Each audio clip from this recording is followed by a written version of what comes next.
నిర్వాసితుల సమావేశానికి అధ్యక్షత వహిస్తూ ఉన్నటువంటి సోదరులు జిల్లా జగన్ గారు, అట్లాగే ఈ సమావేశానికి ప్రధానంగా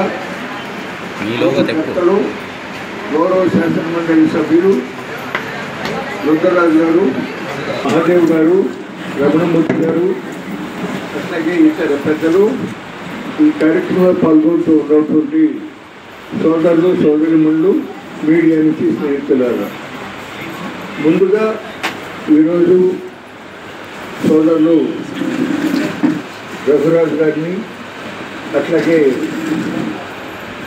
ఇతర రైతు నాయకుల్ని మిమ్మల్ని అందరినీ కలవటం చాలా సంతోషంగా ఉంది.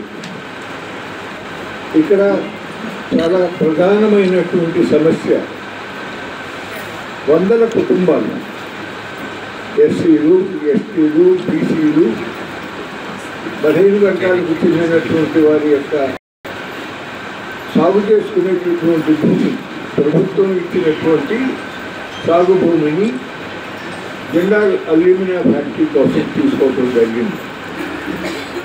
నాకు తెలిసినటువంటి అంతకుముందు భూములు పోయినాయి అనేది నేను చదివిన దాంట్లో ఉంది. అది చాలా దుర్మార్గం. ఈ 2008లో తీసుకున్న భూమిలో ఇప్పటి వరకు జిందాల్ కంపెనీ ఏమీ అక్కడ ఫ్యాక్టరీ పెట్టలేదు. ఆ రోజు ఏవైతే మీకు హామీలు ఇచ్చారో, లిఖితపూర్వకంగా కూడా వ్రాసి ఇచ్చారో, ఇల్లు నిర్మాణం చేయడం కానీ, అట్లాగే ఈ షేర్లు ఇవ్వటం కానీ, ఆదాయం ఇవ్వటం కానీ, ఇవి ఏవి కూడా అమలు చేయనటువంటి పరిస్థితులలో చట్ట ప్రకారమే 5 సంవత్సరాల తర్వాత మీ భూమి మీకు తిరిగి రావాలి. మీరు ఆల్రెడీ పొజిషన్లో తీసుకున్నారు, చేస్తున్నారు, అది కంటిన్యూ చేయండి. ఎవరు ఎన్ని అడ్డంకులు పెట్టినా లేక అధికారులు వచ్చి బెదిరించినా గడవవద్దు, భయపడవద్దు అని చెప్పి మనం చేస్తున్నాను. మీ పక్షాన న్యాయం ఉంది.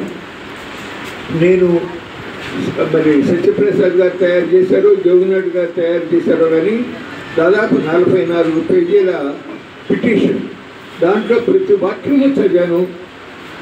లీగల్ పాయింట్లు చాలా చక్కగా, రాజ్యాంగంలో ఉన్నటువంటి అంశాలు, భూసేకరణ చట్టంలో ఉన్నటువంటి అంశాలు, అట్లాగే రెవెన్యూ డిపార్ట్మెంట్ యొక్క స్టాండింగ్ రూల్స్, బిజినెస్ రూల్స్, ఇవన్నీ కూడా ప్రస్తావించుతూ చాలా చక్కగా తయారు చేశారు. నాకు సంపూర్ణమైన విశ్వాసం ఉంది, మీరు తప్పనిసరిగా విజయాన్ని సాధించుతారు. అవసరమైతే ఇంకా సుప్రీంకోర్టు మాజీ జడ్జి గారు బెంగళూరులో ఉంటాడు, ఆయన కూడా రైతు పక్షపాతి జస్టిస్ గోపాల్ గౌడ గారు, ఆయన కూడా మన లాయర్ గారు తయారు చేసినటువంటి పిటిషన్ను ఆన్లైన్లో పంపించి దాంట్లో ఇంకా ఏమేమి పాయింట్స్ కల్పించాల్సిన అవసరం ఉందో అది కూడా తెలుసుకుని దాన్ని కూడా కలుపుతాం.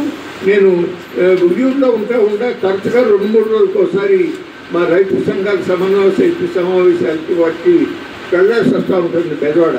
కాబట్టి బెదవాడ మన జోగినాయుడు గారు, అట్లాగే మన సత్యప్రసాద్ గారితో కూడా నేను కూడా టచ్లో ఉండి తెచ్చిన సమాచారం అది నేను రేపు విజయవాడలో మన లాయర్ గారు జోగినాయుడు గారు, అట్లాగే సీనియర్ లాయర్ గారు సత్యప్రసాద్ గారితో కూడా చర్చించడం జరుగుతుంది.